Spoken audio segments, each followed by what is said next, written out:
Hai teman-teman semua, kembali lagi di channel Pendapat Joseph.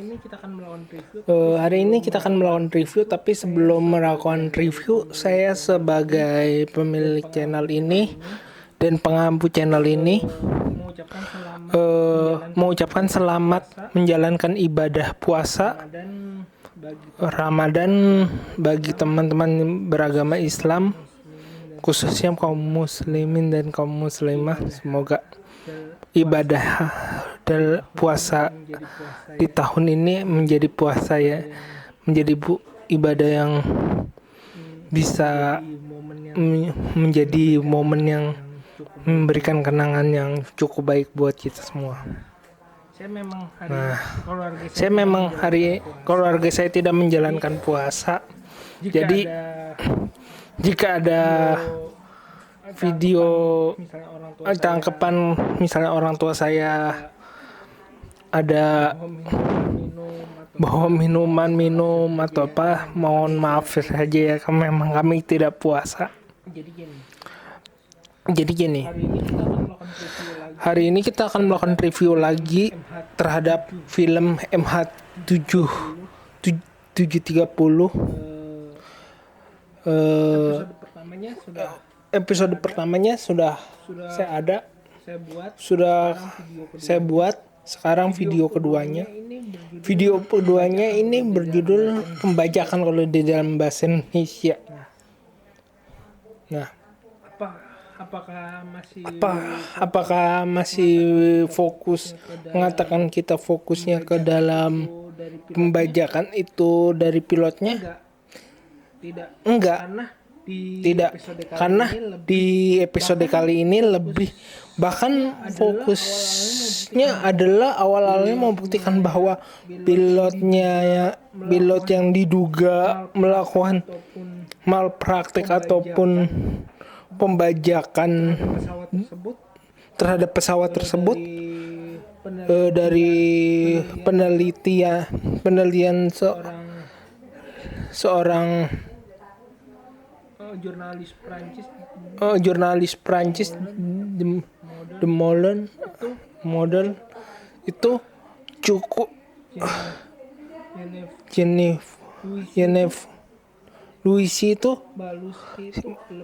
Balusi itu lebih menunjukkan bahwasanya itu terjadi adanya kecelakaan, bahwa orang yang dianggap melakukan kejahatan itu adalah pilot yang profesional, pilot yang menginspirasi, dan bahkan dari keluarga staf yang menjadi korban, penumpang, bahkan kepala pengawasan dan analisika krisis di Malaysia pun terang-terangan membela dia. Itu yang kita nonton di video awal. Nah, yang menjadikan spesial di episode kedua ini ya, selain lebih peran jurnalis lebih dikedepankan adalah masalah kesimpang siuran yang ada di kasus ini. Seperti yang kalau kalian nonton, bahwasanya pihak Malaysia itu memiliki perusahaan yang akan menjelaskan, akan menyebarkan data-data dan penemuan terhadap kasus hilangnya pesawat MH730 itu. The Embarrass itu dinilai cukup janggal memberikan datanya tidak sepenuhnya, yang menyebabkan banyak spekulasi yang muncul dan banyak teori-teori liar yang muncul. Nah, kenapa itu jadi penting diangkatnya itu? Karena teori yang muncul seperti teori yang muncul dugaan pelaku utamanya adalah seorang pilot yang menyebabkan kasus ini berbelit-belit. Bahkan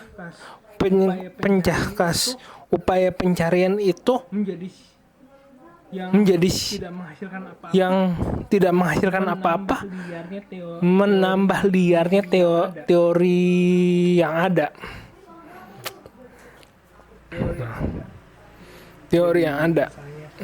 Jadi misalnya ada yang, kalau kalian nonton, ada yang teori ditangkap alien, terus teori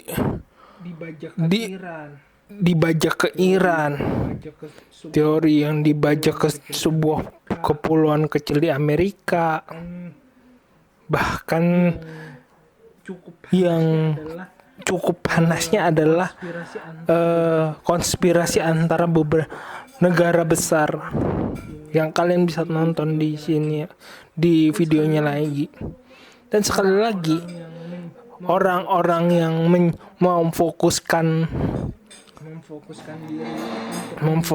diri untuk menjadi sumber sekunder terhadap kasus ini akhirnya lebih mendapatkan porsi. Misalnya Jeff Wise yang menjadi pembedah di wilayah Amerika, dia melakukan beberapa spekulasi mulai dari pembajakan, terus kasus manipulasi dalam data yang diberikan masyarakat, sampai Louis seorang jurnalis Asia, jurnalis Prancis yang nanti kalian bisa tahu kalau nggak salah namanya Louis. Terus ada warga Prancis yang bahkan menjadi corong terhadap suara-suara keluarga korban untuk tetap diperdengarkan. Memang kasus ini menjadi pada saat 1 tahun tidak terungkap, mulai ada yang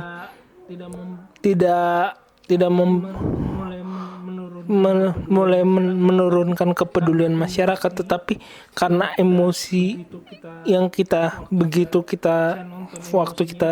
saya nonton, emosinya itu emosi yang dihadirkan di episode 2 itu mampu memberikan adrenalin yang cukup luar biasa. Jadi kalau teman-teman menonton video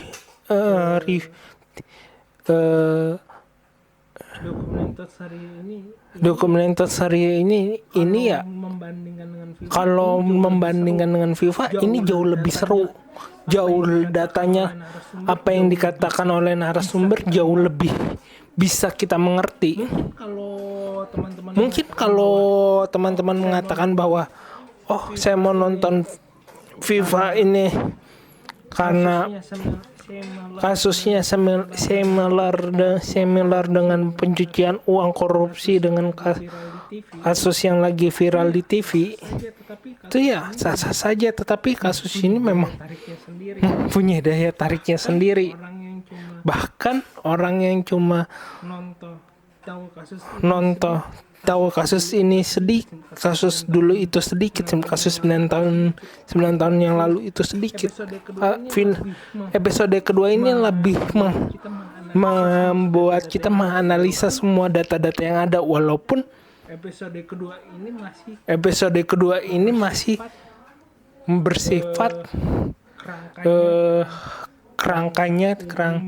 kerangka umum yang masih bisa dihancurkan logikanya, terutama waktu mengedepankan logika bahwa pesawat itu memang dibajak, memang ada manipulasi dalam data-data yang ada, karena memang pesawatnya belum pernah ditemukan. Sempat ada penemuan puing pada tanggal 8 Maret 2015, tetapi itu masih belum bisa dipastikan pada satu itu. Jadi ya lebih bermain spekulasinya memang disusun lebih kuat di sini. Jadi kalau teman-teman mengatakan ini belum klimaksnya, memang masih ada satu episode lagi. Jadi ya mungkin akhirnya yang dimana para ahli yang mungkin nanti almarhum Habibie akan dihadirkan pendapatnya di episode ketiga, mungkin saja ada, karena kita tahu sendiri mantan presiden ketiga kita tuh memang sangat orang berkompeten dan sempat dimaki pendapatnya, sempat sedikit clash dari pendapat dia, karena pendapatnya tidak disukai oleh para keluarga korban dan masyarakat di Malaysia. Karena juga kalau kita katakan misalnya kalau di episode 3 itu akan ada, mungkin saja akan ada. Nah, di episode ini ada kedua, karena banyak dugaan ada manipulasi data. Yang ketiga itu di episode kedua ini juga makin mempertebal ketidakpercayaan. Oke, mungkin cukup sekian dari saya. Kurang lebihnya mohon maaf jika ada kesalahan, ada kekurangan. Silakan tulis di komentar. Kalau ada saran juga tulis di komentar. Jika